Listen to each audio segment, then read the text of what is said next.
अस्सलाम वालेकुम दोस्तों, आज हम आपकी खिदमत में जनाब इमरान खान का वो वाक़या पेश करने जा रहे हैं कि जब नबी पाक सल्लल्लाहु अलैहि वसल्लम का जिक्र सुना तो खान साहब पर अजब कैफियत तारी हो गई, आवाज़ में रिक्कत आ गई और चेहरा पीला पड़ गया। दोस्तों, खान साहब से मेरी दो मुलाकातें हैं। पहली मुलाकात 2003 में इस्लामाबाद के एक सफारत खाने के कौमी दिन के मौका पर हुई थी। बेगम साहबा भी हमरा थी। जो ही हम मतलूबा जगह पर पहुंचे तो यूं लगा कि या तो हम गलत जगह पर आ गए हैं या फिर फंक्शन पोस्टपोन हो गया है। पार्किंग भी तकरीबन खाली थी। वापस जाने का सोच ही रहे थे कि बेगम ने कहा कि जब आ ही गए हो तो अंदर जाने में क्या हर्ज है। और दोस्तों, जब हम हिम्मत करके पंडाल में दाखिल हुए तो ये जानकर खुशगवार हैरत हुई कि इमरान खान पहले से मौजूद थे और लान में खड़े चंद लोगों के साथ गपशप कर रहे थे। हम भी उनमें शामिल हो गए। तारुफ हुआ तो अर्ज की कि जनाब वजारत खारजा में मुलाजमत करता हूँ, और फिर गुफ्तगू चलती रही। खाना शुरू हुआ तो हमारी नशिस्तें एक ही मेज पर थी।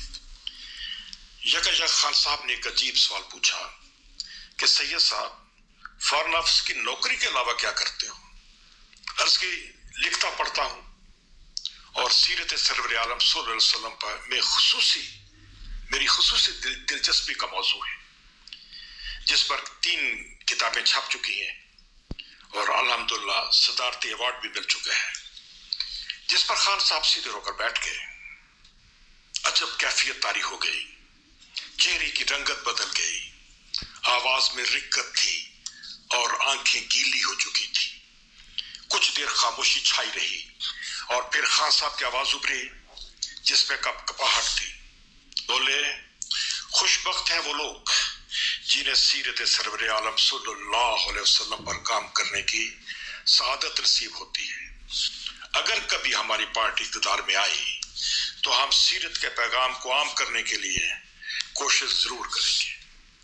और ये हकीकत है दोस्तों कि वजीर आजम बनने के बाद उन्होंने रहमतुल आलमीन फाउंडेशन कायम करके इस सोच को आगे बढ़ाने और अमली जामा पहनाने की कोशिश की। मगर अफसोस कि उनके जाने के बाद उसके साथ वही सलूक हुआ जो जाने वाली हुकूमतों के प्रोजेक्ट्स के साथ बेलमूम किया जाता है। और किसी ने भी ये जानने की कोशिश ना की कि ये सीरत पाक सल्लल्लाहु अलैहि वसल्लम का अजीम प्रोजेक्ट सिर्फ इमरान खान का नहीं बल्कि पूरी कौम के दिल की आवाज था और है। दोस्तों, इमरान खान की शख्सियत का एक और दिलचस्प पहलू उस वक्त देखने को मिला जब अंदरूने मुल्क हम एक ही परवाज में सफर कर रहे थे, जहां वो मेरे हमनशिस्त थे।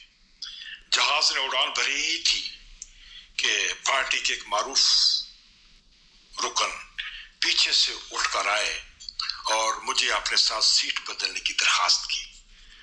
और मेरे कुछ कहने से पहले ही खान साहब ने मेरा घुटना दबाकर कहा था, आप बैठे रहें जी, और मासूफ को वापस सीट पर जाने का हुक्म दिया था।